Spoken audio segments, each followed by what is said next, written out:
Ce message vous a été préparé par le Ministry of Unlimited Holy Ghost. Et vous êtes avec Mauro Dieu d'amour, volume 2, l'avenue du royaume de Dieu.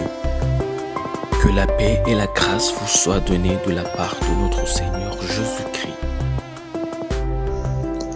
Sermon 354, les sentiments et les pensées. Prions. Père éternel, nous te remercions. Tu nous as gardés, tu nous as protégés, tu nous donnes une autre occasion d'écouter ta parole. Merci Seigneur. Au nom de Jésus-Christ, Père, nous prions. Que ton nom soit sanctifié, que ton règne vienne et que ta volonté soit faite sur la terre comme au ciel.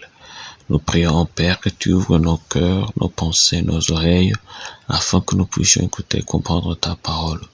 Au nom de Jésus-Christ, nous voulons être guidés par ta parole. Nous voulons être contrôlés par ta parole. Nous voulons être dirigés par ton Esprit Saint. Nous mettons nos vies dans les mains capables de ton Esprit Saint. Nous mettons nos vies dans les mains capables de ta volonté. C'est au nom de Jésus-Christ que nous prions.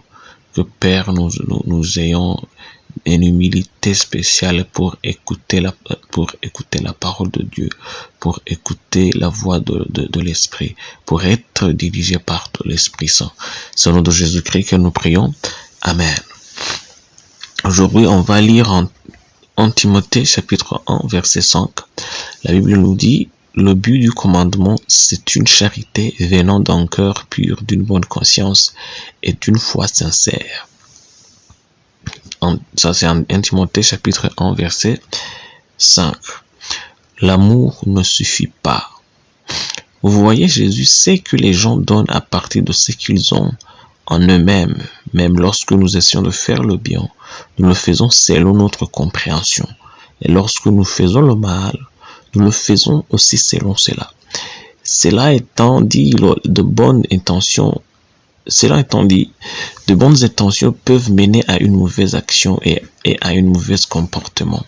Simplement parce que même si l'intention est bonne, le manque de compréhension entraînera une mauvaise action. Vous souvenez que nous avons vu récemment que même l'amour avec l'ignorance brise en cœur. L'amour est aussi parfait que son cœur. En Matthieu chapitre 12 verset 35, la Bible nous dit: l'homme bon tire de bonnes choses de son bon trésor et l'homme méchant tire de mauvaises choses de son mauvais trésor. Ça, c'est à Matthieu chapitre 12 verset 35. C'est ici que nous voyons des gens qui aiment tellement, mais dont leur cœur n'est pas pur, sans bonne conscience et sans foi sincère. Il y a de l'amour, mais le cœur qui se cache derrière est un cœur de fou, est un cœur brisé, est un cœur malade. Ce sont ces gens qui ne voient pas objectivement, mais qui voient émotionnellement. Chaque fois que quelqu'un qu'ils aiment leur fait du mal, ils trouvent toujours quelqu'un d'autre ou quelque chose d'autre à blâmer. À leurs yeux, leur amant est un saint.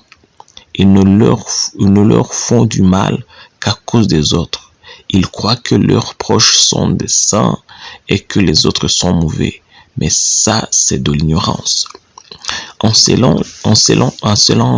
les parents sont les plus nombreux et les époux viennent en second lieu. Pourquoi serez-vous en colère contre les amis de votre enfant et pensez qu'ils ont une mauvaise influence sur lui? Qu'est-ce qui vous permet de vous assurer que votre enfant n'est pas le problème ou n'est pas celui qui cause ces choses que vous lui avez vu faire? Les conjoints sont aussi les mêmes. Ils pensent toujours qu'il y a quelqu'un d'autre qui est à la cause de leurs problèmes conjugaux. Prenez l'exemple d'un mari qui abuse physiquement et verbalement sa femme, et de la femme qui met toujours cela sur le compte de l'alcool. C'est généralement une bonne personne, dit-elle, à moins qu'il ne soit ivre. Son genre d'amour vient d'un cœur ignorant. Si quelqu'un peut entrer dans la vie de vos proches et détruire leur vie, alors vous comprenez mieux qu'en réalité vos proches ne sont pas aussi forts que vous le pensiez ou ne sont pas aussi bons que vous le pensiez. ou sages que vous l'aviez prévu.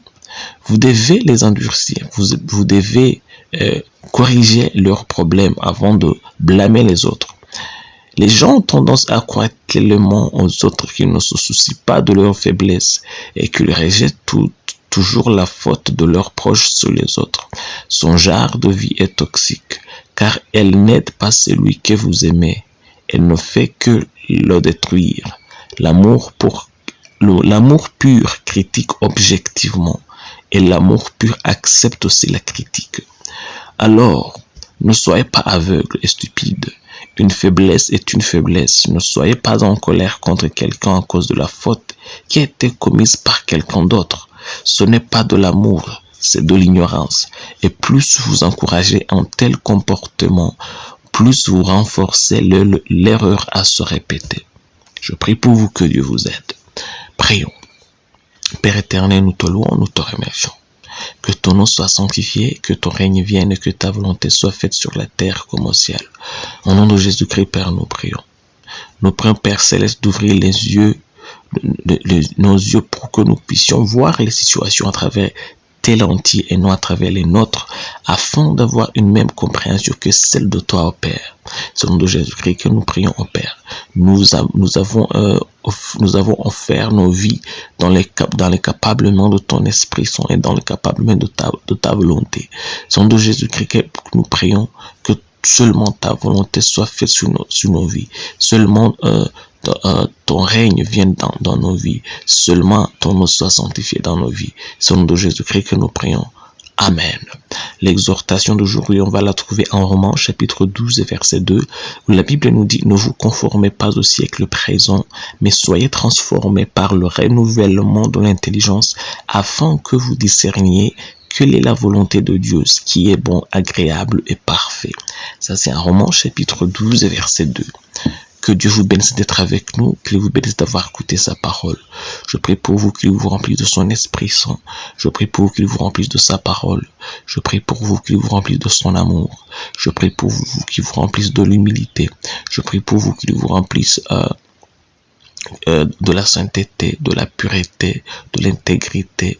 Au nom de Jésus-Christ, je prie pour vous qu'il vous remplisse de toutes bonnes choses qui viennent de lui. Je prie pour vous qu'il vous remplisse de la foi dans tout ce que vous faites. Je prie pour vous que vous soyez aussi humble pour accepter la direction de l'Esprit dans tout ce que vous faites. C'est au nom de Jésus-Christ que je prie pour vous, que vous soyez bénis de l'Éternel.